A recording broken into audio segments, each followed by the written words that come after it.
வணக்கம். புதுகை ஸ்டார் செய்திகள்.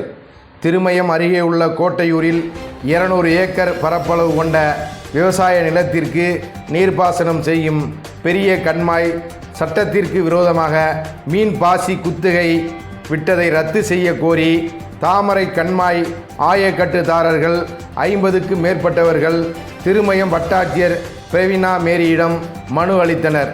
புதுக்கோட்டை மாவட்டம் திருமயம் அருகே உள்ள கோட்டையூரில் 200 ஏக்கர் பரப்பளவில் உள்ள விவசாய நிலங்களுக்கு நீர் பாசனம் செய்யும் பெரிய கண்மாய் உள்ளது.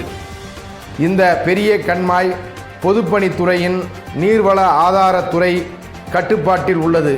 இந்த கண்மாய்கள் தனிநபருக்கு மீன்பாசி குத்தகைக்கு கடந்த ஆண்டு அப்போதைய திருமயம் வட்டாட்சியர் சட்டத்திற்கு புறம்பாக ஏலம் விட்டதாகவும் கடந்த சில ஆண்டுகளாக குத்தகை எடுத்தவர் மீன் பிடிப்பதற்காக அடிக்கடி கண்மாயில் உள்ள நீரை திறந்து விடுவதால் விவசாயம் பாதிக்கப்படுவதாகவும் மீன் வளர்ப்பதற்காக கோழி கழிவுகளையும் பல ரசாயன கழிவுகளையும் கண்மாயில் கலப்பதால் நீர் மாசடைந்து விவசாயம் பாதிக்கப்படுவதாகவும் மேலும் கால்நடைகள் ரசாயனம் கலந்த தண்ணீரை குடிக்கும் நிலை உள்ளதாகவும் இது குறித்து குத்தகைதாரரிடம் கேட்டால் தங்களை மிரட்டுவதாகவும் பொதுப்பணித்துறை கட்டுப்பாட்டில் உள்ள கோட்டையூர் பெரிய கண்மாயில் உள்ள பல்வேறு கண்மாய்களை சட்டத்திற்கு விரோதமாக விடப்பட்ட குத்தகையை ரத்து செய்து விவசாயிகளின் வாழ்வாதாரத்தை பாதுகாக்க வேண்டுமென